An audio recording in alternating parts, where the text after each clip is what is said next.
இன்றைக்கி நம்ம வீடியோவில் என்ன பார்க்க போகிறோம் அப்படின்னா, தென்காசியில் இருக்க ஆசிப் பிரியாணி அப்படிங்கிற ஒரு ஹோட்டலோட ரிவ்யூ மட்டும்தான், ரிவ்யூ அண்ட் எக்ஸ்பீரியன்ஸ் மட்டும்தான் பார்க்க போகிறோம் இன்றைக்கி. இது எங்கே இருக்குது அப்படின்னா, பழைய பஸ் ஸ்டாப் இருக்கும். அதாவது தென்காசி பழைய பஸ் ஸ்டாண்டுக்கு பக்கத்துலேயே இது இருக்குது. நீங்கள் கூகுள் மேப்பில் போட்டிங்கனாலும் வரும். நான் லொக்கேஷனை வந்து பின் பண்ணுறேன் டிஸ்கிரிப்ஷனில், செக் பண்ணி பாருங்கள். இவங்க பார்ட்டி ஹால்ஸும் வச்சுருக்காங்க. ஹோட்டல் கொஞ்சம் பெருசாக தான் இருந்தது, அண்டர் கிரவுண்டில் இருக்குது. வந்தீங்கன்னா செக் பண்ணி பாருங்கள். உங்கள்கிட்ட பார்ட்டி ஹால்ஸும் இருக்குது. நீங்கள் வந்து காண்டாக்ட் பண்ணி செக் பண்ணி பாருங்கள். ஆம்பியன்ஸ் நல்லா இருந்ததுங்க. வெயிட்டிங் ஹால் எல்லாமே நல்லா இருந்தது. இது வந்து ஏசி ஹால். இன்னொன்று வந்து வெளியில் உட்காந்து சாப்பிட்டோம்னா அது நார்மல், இது ஸ்ப்ளிட்டடாக வச்சுருந்தாங்க. ஆம்பியன்ஸும் சூப்பராக தான் இருந்தது. க்ளீன்லினஸ் நல்லா இருந்தது. ட்ரை பண்ணி பாருங்கள். அப்புறம் இவங்க வந்து ஒரு டம்ளர் வச்சுருந்தாங்க. அந்த டம்ளரில் வந்து இந்த செம்பு மாதிரி இருந்ததுங்க. நல்லா இருந்தது, டிஃப்ரெண்ட்டாக இருந்தது கொஞ்சம். இவங்க மெனூஸ் வந்து பார்த்தீங்கன்னா ரீசனபிளாக தான் இருக்கும். எல்லா ஆசிஃப் பிரியாணியோட அந்த மெனூஸ் தான், ஆக்சுவல் மெனூஸ் தான் இங்கேயும் இருக்கும். இவங்களோட டேஸ்ட் கொடுப்பாங்க அப்படின்னு நான் நினச்சோம். பட் ஆனால் ஆக்சுவலி டேஸ்ட் வைஸ் என்னங்கிறது உங்களுக்கு நான் வந்து என்ன சாப்பிட்டு பார்த்துட்டு உங்களுக்கு நான் சொல்கிறேன். இவங்களோட ப்ரெசன்ஸ் எல்லாமே நல்லா தான் இருந்தது. நீங்கள் தென்காசி வந்தீங்கன்னா இந்த பக்கம் ஆசிஃப் பிரியாணியில் பிரியாணி சாப்பிட்ணும் அப்படின்னு தேடிட்டு இருந்தீங்கன்னா கண்டிப்பாக இங்கே வந்து ட்ரை பண்ணி பாருங்கள். உங்களுக்கு பிடிக்கும் கண்டிப்பாக. ஏன்னா ஆசிஃப் பிரியாணி சாப்பிட்டவங்களுக்கு தெரியும், உங்களுக்கு அதனோட டேஸ்ட் அண்ட் இது எப்படி இருக்கும், ஃப்ளேவர் எப்படி இருக்குன்னு உங்களுக்கு தெரியும்.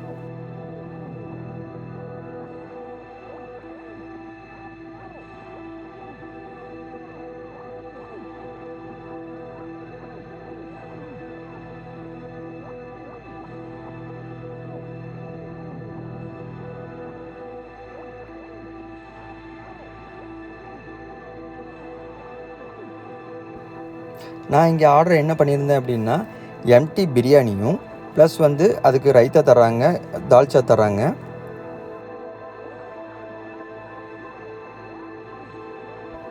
பிரியாணியோட குவான்டிட்டி பெட்டராக இருக்குங்க. ஒரு ஆள் சாப்பிட்றதுக்கு நல்லாவே இருக்குங்க.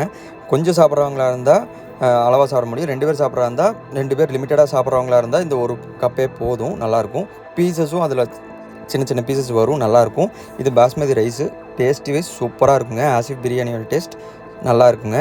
அது கூட இந்த அடிஷ்னலாக இந்த ரைத்தா, இந்த தாளிச்சாலாம் தொட்டு சாப்பிட்டிங்கன்னா இன்னும் நல்லாயிருக்கும். அப்புறம் நான் ஆர்டர் பண்ணது என்னென்னா, நாட்டுக்கோழி ஃப்ரை ஆர்டர் பண்ணியிருந்தேங்க. இது வந்து எப்படி இருந்தது அப்படின்னா, டேஸ்ட் வைஸ் எல்லாமே நல்லா இருந்தது. அந்த டெண்டர்னஸ்ஸு, ஸ்வீட்னஸ்ஸு எல்லாமே சூப்பராக இருந்தது. காரசாரமாக இருந்தது. ஸோ அதில் எந்த இது இல்லை. சிக்கனும் நல்லா ஃப்ரெஷ்ஷாக நல்லா தான் இருந்ததுங்க. கொத்தமல்லி இதெல்லாம் போட்டு டேஸ்ட் பெப்பரைஸ்டாக வந்து நல்லா கொடுத்துருந்தாங்க. சூப்பராக தான் இருந்தது. டேஸ்ட் வைஸ் எல்லாமே சூப்பர். பட் ஒரே ஒரு சின்ன ஒரு சஜஷன் இங்கே இவங்கக்கிட்ட என்ன அப்படின்னா, குவான்டிட்டி கம்மியாக இருந்தது. அதாவது பார்த்தீங்கன்னா, நான் எடுக்கும்போதே உங்களுக்கு தெரியும் பீசஸ் கம்மியாக இருக்கும். அதாவது 5 பீசஸ் மட்டும்தான் இருந்தது. இந்த ப்ரைஸுக்கு இது ஒர்த்தான்னு கேட்டால் இல்லைன்னு தான் சொல்லுவேன். இந்த சஜஷனை நான் அவங்க ஹோட்டல் ஓனர்கிட்டே நான் சொன்னேன். சார் நெக்ஸ்ட் டைம் நான் கண்டிப்பாக பண்ணுறேங்க அப்படின்னு சொல்லிட்டு அவங்க என்னோடய சஜஷனும் கேட்டு அவங்களும் வீடியோ எடுத்துட்டாங்க. ஸோ நான் அவங்களுக்கு ஒரு சஜஷனாக தான் வைக்கிறேன். இது பார்த்திங்கன்னா உங்களுக்கு பீசஸ் கம்மியாக இருக்குது. பார்த்திங்கன்னா மசாலாஸ் தான் அதிகமாக இருக்குது. பார்த்திங்கன்னா இது நம்ம சாப்பாட்டுக்கே தொட்டு சாப்பிட்லாம் அப்படிங்கிற மாதிரி இருக்கும். நெக்ஸ்ட் டைம் ரிசால்வ் பண்ணுவாங்க. கண்டிப்பாக இங்கே வந்தீங்கன்னா ட்ரை பண்ணி பாருங்கள். டேஸ்ட் வைஸ் சூப்பருங்க. இங்கே உங்களுக்கு இந்த வீடியோ பிடிச்சிருந்தா கண்டிப்பாக சப்ஸ்கிரைப்